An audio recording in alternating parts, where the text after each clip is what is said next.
কেমন হবে বলুন তো একদম ফ্রিতে আপনি যদি আপনার এলোমেলো অগোছালো ফ্রিজি হেয়ারটা এত সুন্দর করে কেটে আসতে পারেন। হ্যাঁ, আপনি ঠিকই শুনেছেন, আমি আমার চুলটা কিন্তু একদম ফ্রিতেই কেটে এসেছি। কার জন্য, কিভাবে, এমনকি ময়মনসিংহের কোথায় গিয়ে এত সুন্দর করে আমি আমার চুলের একটা হেয়ার কাট দিয়ে এসেছি, সেটাই আজকে আমি আপনাদের সাথে শেয়ার করব। সো হ্যালো সবাইকে, সবাই কেমন আছেন? আমি তো অনেক ভালো আছি। আমার আজকের এই ভিডিওটি ছিল মে মাসের 21 তারিখের ভিডিও। এখন আমি বলি আমি আমার এই সুন্দর হেয়ার কাটটা কিভাবে ফ্রিতে পেলাম। ময়মনসিংহের একজন বড় কন্টেন্ট ক্রিয়েটর আপু আছে, যার নাম সাদিয়া লুনা আপু। আমি আপুর পেজটা আমার স্ক্রিনে শেয়ার করে দিব, সেই সাথে আমি সাদিয়া লুনা আপুকে আমার ডেসক্রিপশন বক্সে মেনশন করে দিব। সো কিছুদিন আগেই সাদিয়া লুনা আপুর পেজটা 1 লক্ষ ফলোয়ার পূর্ণ হয়েছে। সেই জন্য আপু একটা কন্টেস্ট রেখেছিল। আমি আপুর প্রায় প্রত্যেকটা ভিডিওতে বা মোটামুটি অনেকগুলো ভিডিওতেই কমেন্ট বা লাইক করি, আর আপুর পেজটা এত সাজানো গোছানো, সবসময়ই আমি আমার পেজ থেকে প্রাসঙ্গিক কোনো লাইক বা কমেন্ট করি। তো সেদিন সেই কন্টেস্টটা দেখে সেই কন্টেস্টের নিয়ম অনুযায়ী আমি কমেন্ট করেছিলাম, আর সেই কন্টেস্টের ধারা অনুযায়ী আমি 3য় স্থান অর্জন করেছিলাম। সো সেই 3য় পুরস্কারটা ছিল ময়মনসিংহের খুবই স্বনামধন্য একটা পার্লার, এমনকি পার্লারটা খুবই সুন্দর সাজানো গোছানো পরিপাটি, আখিস বিউটি বার ললনা। সাদিয়া লুনা আপু সম্ভবত সেখানকার ব্র্যান্ড অ্যাম্বাসেডর, আমি ঠিক সঠিক বলতে পারছি না। তবে আমার এই ভিডিওটা যদি সাদিয়া লুনা আপু দেখে থাকেন, তাহলে আমার ভুল হলে অবশ্যই ক্ষমা সুন্দর দৃষ্টিতে দেখবেন, এমনকি আমাকে জানাবেন। সো সাদিয়া লুনা আপুর তরফ থেকে 3য় পুরস্কার হিসেবে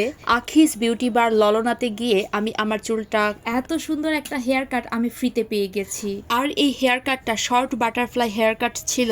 আমি যখন আপুর পেজ থেকে পোস্টটা দেখেছিলাম যে আমি কন্টেস্টের ধারা অনুযায়ী 3য় হয়েছি, তখন আমি আর আমার মেয়েরা ভীষণ ভীষণ ভীষণ খুশি হয়েছিলাম। তাই সবাইকে বলবো অবশ্যই সাদিয়া লুনা আপুর পেজটাকে আপনারা লাইক বা ফলো করে রাখবেন। আপু কিন্তু নিত্য নতুন এরকম কন্টেস্ট দিতেই থাকে। সো এই হচ্ছে আমার ফাইনাল হেয়ার লুক। কেমন হয়েছে আমার হেয়ার কাটটা অবশ্যই আমাকে কমেন্ট বক্সে জানাবেন। ও আরেকটা ইনফরমেশন আপনাদেরকে দিয়ে রাখি, আখিস বিউটি বার ললনার লোকেশনটা হলো ময়মনসিংহের নতুন বাজার, সাহেব Ali road, Pragati tower, opposite side of Agora. এই তো পার্লারের লোকেশনটাও বলে দিলাম। আর আমার এই হেয়ার কাটটার নাম ছিল শর্ট বাটারফ্লাই হেয়ার কাট। আমি এটাকে একটু লং এর মধ্যেই রেখেছিলাম। আর এই হচ্ছে আমার হেয়ার কাটের ফাইনাল লুক। আমার কাছে তো আমার এই হেয়ার কাটটা অনেক অনেক অনেক ভালো লেগেছে। আপনাদের কাছে আমার এই হেয়ার কাটটা কেমন লেগেছে আমাকে কিন্তু অবশ্যই কমেন্ট বক্সে জানাবেন। আর এতক্ষণ পর্যন্ত আমার এই ভিডিওটা কারা কোন জায়গা থেকে দেখেছেন, স্পেশালি ময়মনসিংহ থেকে কারা দেখেছেন, তারা কিন্তু অবশ্যই আমাকে কমেন্ট বক্সে জানাবেন। আমার এই ভিডিওটা ভালো লেগে থাকলে অবশ্যই সবাই লাইক আর কমেন্ট করবেন,